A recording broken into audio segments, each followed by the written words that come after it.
And we're back with the Ishrat hat.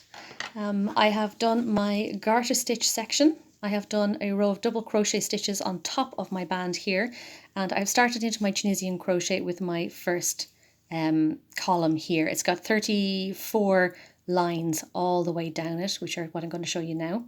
The lines themselves, I call them rungs because I look at my fabric like this, but you may very well see them as lines as well going this way. Either way, doesn't matter, however you hold it.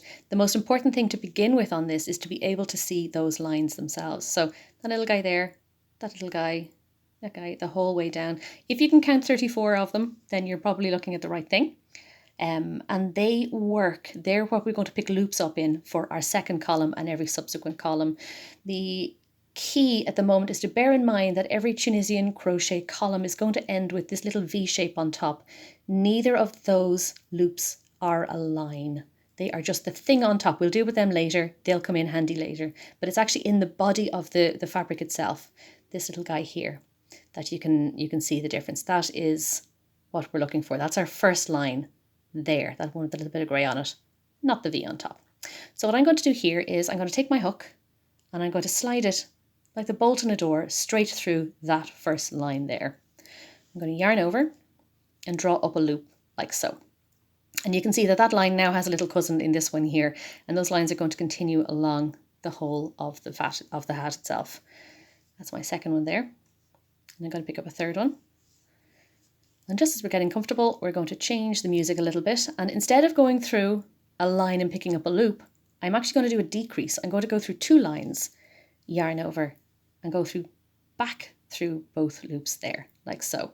This will give it a bit of a twist on top. It's actually quite a pretty little addition. And after this, it's just a question of picking up loops all the way down. So you're picking up loops in 1, 2, 3, you're decreasing into 4 and 5, and then 6 to 34, you're just yarning over and drawing up loops all the way down like so. In, yarn over, out. In, yarn over, out. When you go in, you're not going through the back at all. You're not coming out the back of your stitch. It's literally just sitting in that line on the previous column's fabric itself. Like that. Just like so. The beauty of Tunisian as well is that hand-dyed yarns that may not be quite as suitable for traditional crochet because they tend to colour pool and that kind of stuff.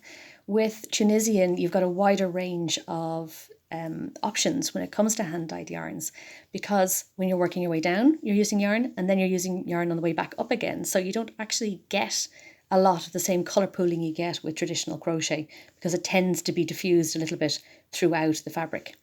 So this piece here, I've got that lovely bit of pink, which is being pulled through. I may very well get some white on the way back up, which will make that not quite such a solid pink flash, which is a nice little consequence of how the construction goes about.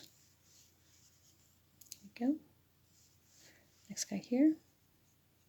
Something very soothing about this particular process as well. It is nicely repetitive without being boring, I find. I hope you find the same.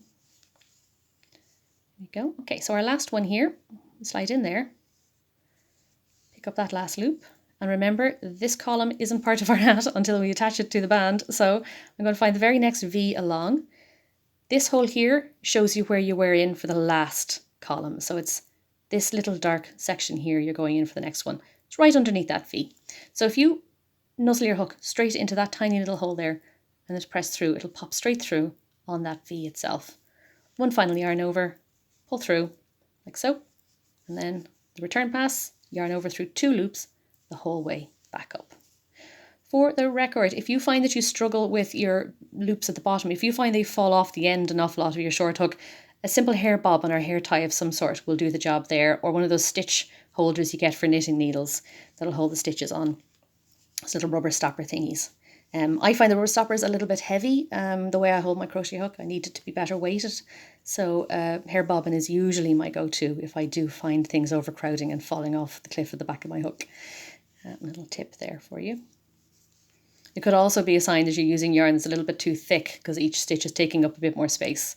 So bear that in mind as well for your overall tension and sizing. There you go. So yarn over through 2 the whole way back up, whether it was a regular loop that you're pulling through or a decrease, doesn't matter. It's all still yarn over through 2. Not too complicated, eh? Okay.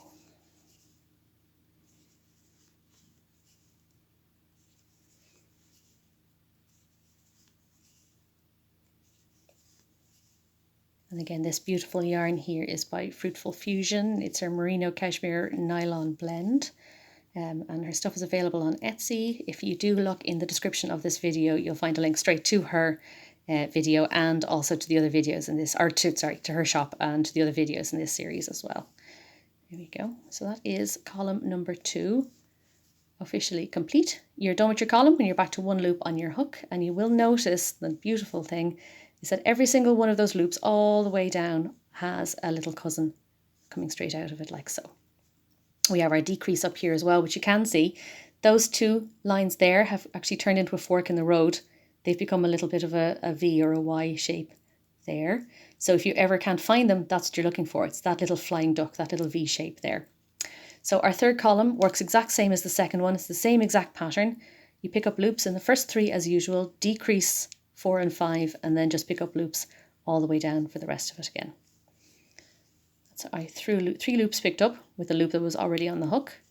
And you will notice that this decrease works off the result of the last decrease. So when you go yarn over and draw through both of those there, you now have got 2 decreases. You've got this one, which is the result of my 2nd column decrease, and this one, which is the result of my 3rd column decrease. After that, it's just a matter of picking up loops all the way back down again. The nice thing about this pattern is that it is simple and effective, and it is easy to memorize once you get the hang of the basics. So I'll pick up to the end of this here, and I'll show you the next double crochet along, and then that will be this video done. So from this point on, this first panel is created by simply doing this repeatedly, picking up 3 loops, doing a decrease, and then picking up loops in whatever is left all the way down. And whatever's left will decrease by 1 stitch or 1 loop every single column, because obviously your decrease is going to have an effect. So bear in mind that it will start to shorten a little bit, but that's fine. That's part of the shaping. That's meant to happen. And you'll have 14 columns in total if you kept to the 70 was it the 140 garter stitch and the 70 double crochet. If you kept to that, you're going to have 14 columns per panel. And I'm on column number 3 here. So by the time you've got to 14, you're actually decreasing down a fair bit. So you'll have way fewer loops to pick up on your way down. There you go. The second last one. The last one there. It tends to be a little bit more tough to get into. So I tend to keep my index fingernail nice and long, snuggle in, and then I use my nail to drag the loop up rather than push my hook in. I find it a little easier to do then. So once again, we're going to look at our fabric itself, and you will see that the column that we've previously done has gone in here, into that hole there. So we know that the next hole along is the one we're looking for, right in there. Yarn over, draw up a final loop, and then yarn over through 2 the whole way back up.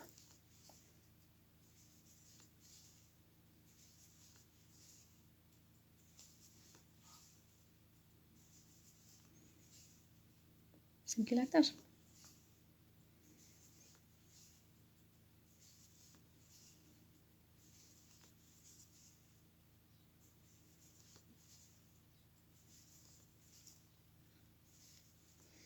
And if you can master this, you can certainly master any of my other patterns. So if you were interested, I'd love you to pop over to yarntowers.com to have a look at my website, where you'll see links to all of my patterns, all the info you need on them, and my blog besides.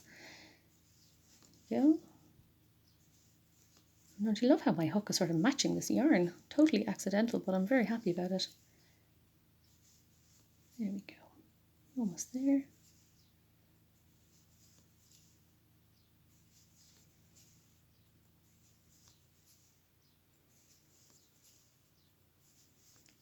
Past our decrease. You can see there, now you've got those 2 little decreases on it.